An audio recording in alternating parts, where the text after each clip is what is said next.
Uber dito sa Uber! Wow, super saya talaga ng Jack Stone's task na ginawa ng ating mga celebrity housemates. Ang hindi lang masaya, syempre yung mga talunan kasi they had to wear the Jack Stone crown. It's Wednesday afternoon mga Uberkada and welcome sa inyong paboritong tambayan tuwing 5:30 ng hapon, ang Uber! Kahapon pumasok na nga ang ating 10th contest, but before daw, he used to be really fat, as in 200 pounds. Parang hindi ko ma-imagine kasi ngayon sobrang ganda ng abs niya. I'm sure marami tayong makukuha ang tips sa kanya. At ang charity naman na napili niya ay ang Santa Luisa. And nandito na nga ang ating 12th and 11th celebrity housemate, si McCoy from Orange and Lemons at ang ating controversial beauty queen na si Zara. And ngayong hapon, may dalawa pang celebrity housemates na papasok. Sila na kaya ang last batch? Well, malalaman na lang natin yan. Pero wait! Uberkada, hi! Hello!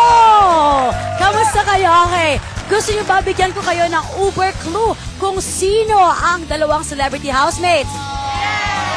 Sige, yung una. Okay, Uber sa kagwapuhan. Itong celebrity housemate na ito, okay? He's half Pinoy, half Irish. He grew up in London, pero naging commercial model siya. Oy, kilala mo na, ha? Naging commercial model siya dito sa Pilipinas. And sabi nga ng iba, he's the one, okay? He's the one, okay? Pero, yung isa namang papasok today, sabi nila, contest, but before daw, he used to be really fat, as in 200 pounds. Parang hindi ko ma-imagine kasi ngayon sobrang ganda ng abs niya. I'm sure marami tayong makukuha ang tips sa kanya. At ang charity naman na napili niya ay ang Santa Luisa. And nandito na nga ang ating 12th housemate!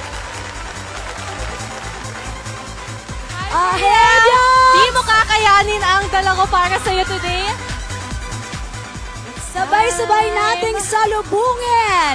Please welcome John Avila, the English Outcast. Hi, John! Wow!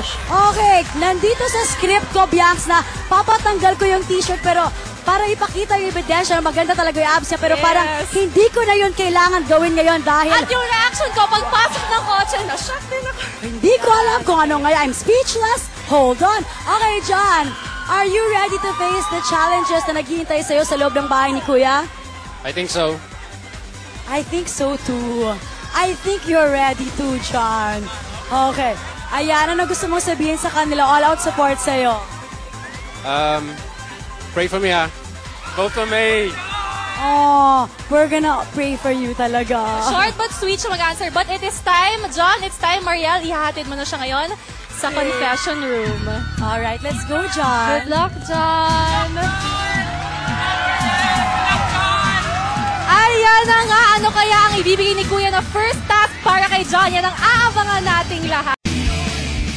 Mariel, tanggalin mo na ang blindfold ni John. Ay. Wow. Okay. Welcome sa aking bahay, John. John, alam kong sa London ay nakaranas ka ng matinding diskriminasyon dahil sa iyong pagiging Asyano. At dito naman sa Pilipinas ay nararamdaman mo rin ang pagiging iba ng iyong kulay. Pero, sa loob ng aking bahay, sana ay maramdaman mo ang iyong pagiging tunay na kapamilya at tunay na Pilipino. Hindi importante sa loob ng aking bahay ang kulay ng balat ng tao. Mas pinapahalagahan ang karakter o pagkatao. Sana'y ang mahanap mo ang iyong lugar sa loob ng aking bahay. Muli, welcome to the Pinoy Big Brother House. Maraming salamat po. Bibigyan kita ng huling pagkakataon para pansamantalang magpaalam sa iyong mga mahal sa buhay. Ano ang gusto mong sabihin sa kanila? Ilapit mo ang mic sa'yo. I'm here. You know where I am, so just watch me and maybe you might learn some things na, that you don't know about me, and I'll miss you.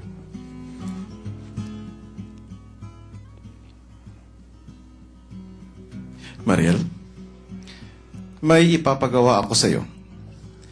gusto kong ikaw mismo ang magpapakilala kay John sa iba pang mga housemates na nasa loob ng aking bahay. Paglabas nyo ng aking kwarto, ay ipunin ninyo ang mga housemates sa living room. Doon ay isa-isa mong ipapakilala kay John ang iba pang mga housemates. Maliwanag ba? I knew it, I knew it, I knew it. They're making me a housemate. Are you serious? Yeah. Are we still live? Kung wala na kayong tanong, ay maaari na kayong lumabas. No, I have tanong. Are we still live?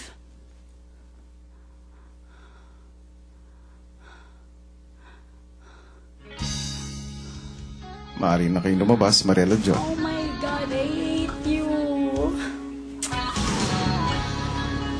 What do you want me to do with my man? Well, grabe kakaibang twist ito sa loob ng bahay ni Kuya. At kailangan ko... Okay, eto hindi ko talaga alam yung mga nangyari dito. Pati ako na-shock dito sa reaction ni Mariel. And I have to read this. Wow, may letter sa akin si Kuya. Ah! Oh my God, no way. Ay, oh my God. Okay. No way. Ay, oh my God. Okay. Bianca, gusto kong sabihin sa iyo na ikaw ang unang makakaalam na magiging bahagi si Mariel sa grupo ng mga housemates. Gusto ko siyang makilala ng lubusan. Gusto kong malaman ang kwento sa likod ng kanyang masayahing pag-uugali. Matagal ko rin siyang nakasama, hindi bilang bahagi ng aking bahay, kundi bilang aking kapitbahay. Dahil dito, alam kong marami siyang maipapakita habang nasa loob ng aking bahay. Simula sa oras na ito, ay hindi na siya makakalabas ng aking bahay. Big Brother. Well, mga Uberkado, mga kapamilya, ito na ang pinakabagong twist sa Pinoy Big Brother Celebrity Edition 2. And I'm not kidding, hindi ko din talaga alam ang mga kaganapan na to. Greatest fear ni Mariel ever since season 1, since Celebrity. Lagi niya pinag-usapan every season. Greatest fear niya na maging isang housemate ni Kuya. Ay, kaya naman biglang na-tense din ako para sa kanya. Pero I know na si Mariel, kayang-kaya niya yan. Pero ngayon, sisilipin muna natin ang mga nangyayari sa loob ng bahay ni Kuya. Hi guys! Hello! Here's our 12th housemate, John. That's everyone. Victor. This is Riza. Victor, Megan. Victor, pumasok ka sa confession room. Magmadali ka. I want to go with him. I'm gonna go with him. Wait.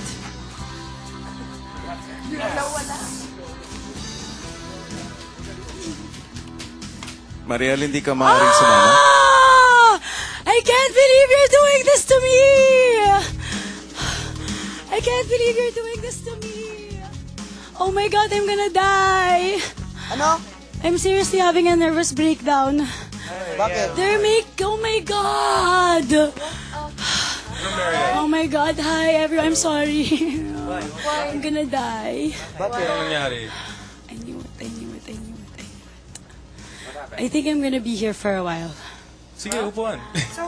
No. Bakit? I think so. Yeah. So it's you. Victor, tipunin mo sa living room ang lahat ng iyong mga housemates kasama si Mariel. Kapag nandoon na lahat, ay ibigay mo kay Mariel ang regalong nakikita mo sa iyong harapan. Apa. Sabihin mo sa kanya na dapat ay buksan niya ito agad sa harap ng mga housemates. Apa. Sige na, magmadali ka na.